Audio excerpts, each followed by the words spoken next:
Good morning, dear students. This is Inamur Rahman, and today I am with General Knowledge Class 7.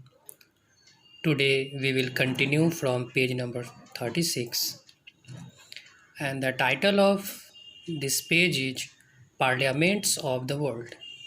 जैसा कि हम लोगों को पता है कि हमारे देश के जो संसद है, जिसको हम लोग पार्लियामेंट बोलते हैं इंग्लिश में, हमारे देश में उसे संसद ही कहा जाता है।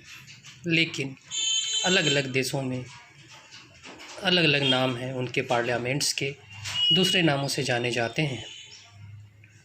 चलिए देखते हैं, कुछ देशों के यहाँ नाम दिए हुए हैं and we will get to know the name of the parliaments of different countries.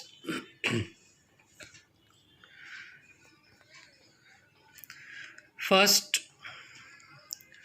Greek Hellenic parliament.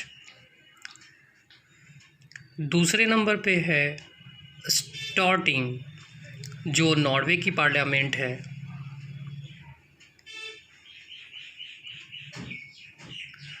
तीसरे नंबर पे फोकेटिंगेट है, जो डेनमार्क की पार्लियामेंट है। उसके बाद जापान की पार्लियामेंट है, जिसको डाइट कहते हैं। उसके बाद ओरेस्टस है, जो आयरलैंड की पार्लियामेंट है। और इंडिया की पार्लियामेंट तो हम लोगों को अच्छी तरह से पता है, जिसको हम लोग संसद कहते हैं। फिर उसके बाद चाइना की पार्लियामेंट है, जिसे नेशनल पीपल्स कांग्रेस बोलते हैं। फिर यूनाइटेड स्टेट्स ऑफ अमेरिका मतलब यूएसए की पार्लियामेंट है, जिसको हम लोग कांग्रेस कहते हैं। फिर आइसलैंड की पार्लियामेंट, जिसे एल्थिंग कहते हैं। उसके बाद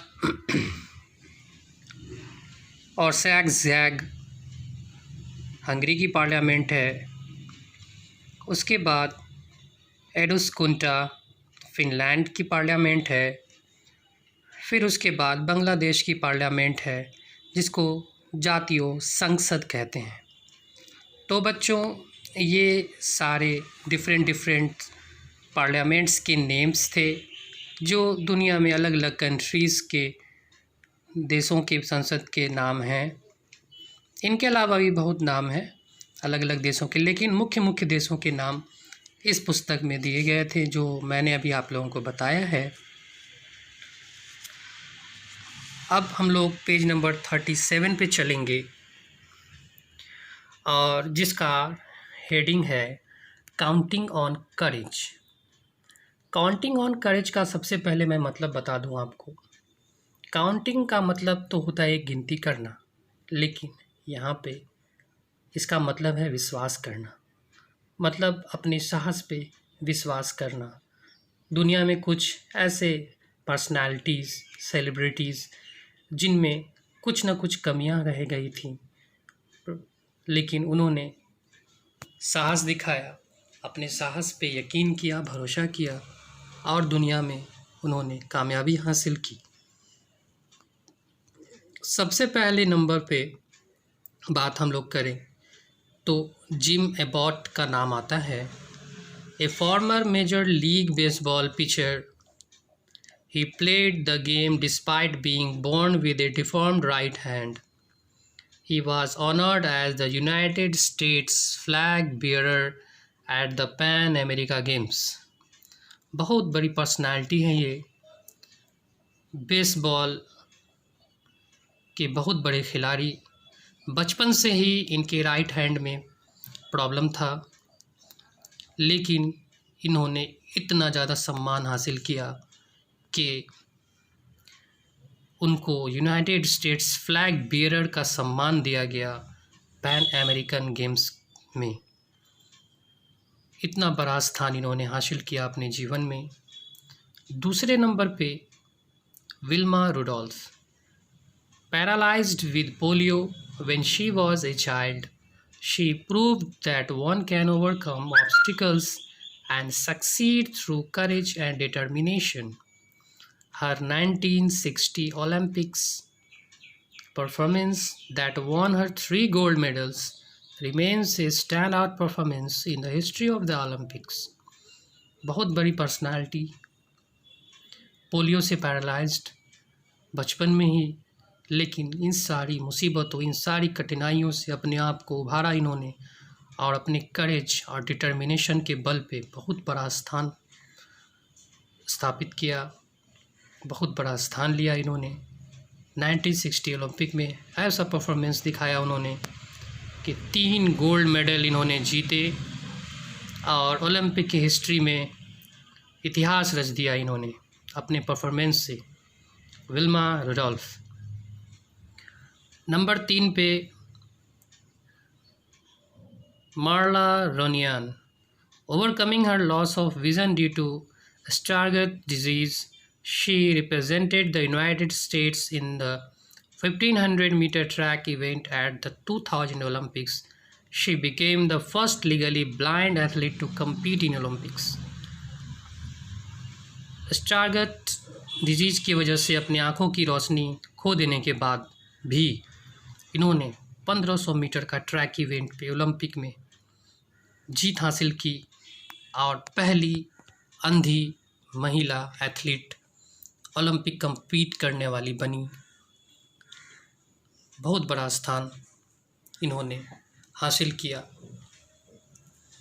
अब बात करेंगे एंथोनी रॉबल्स के बारे में। Even though he was born without a leg, he is one of the top divisions wrestlers in the United States. He won the 2010-2011 NCAA Individual Wrestling Championship. He also wrote a book called Unstoppable: From Underdog to Undefeated, How I Became a Champion.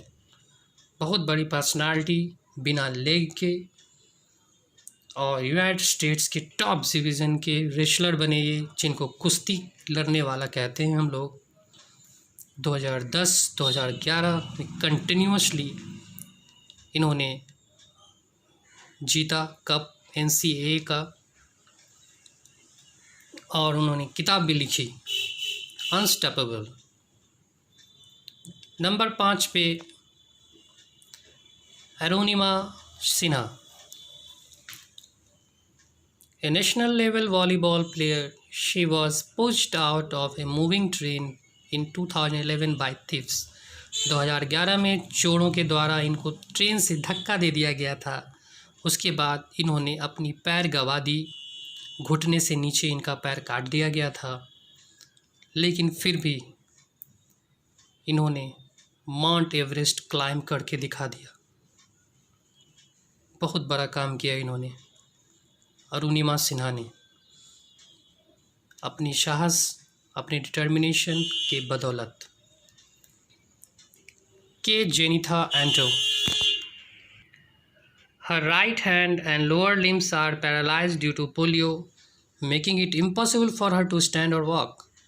जाहिर सी बात है कि उनके सारे पैर, हाथ सब polio से ग्रसित थे, खड़े तक नहीं हो सकती थी वो, चलना तो दूर की बात। 5 बार वो IPCA world individual chess championship की विनर रही कंटिन्यूसली, के जेनिथा एंटो। तो ये पेज यहाँ पे फिनिश होता है बच्चों। अब हम लोग दूसरे पेज की तरफ मूव करेंगे।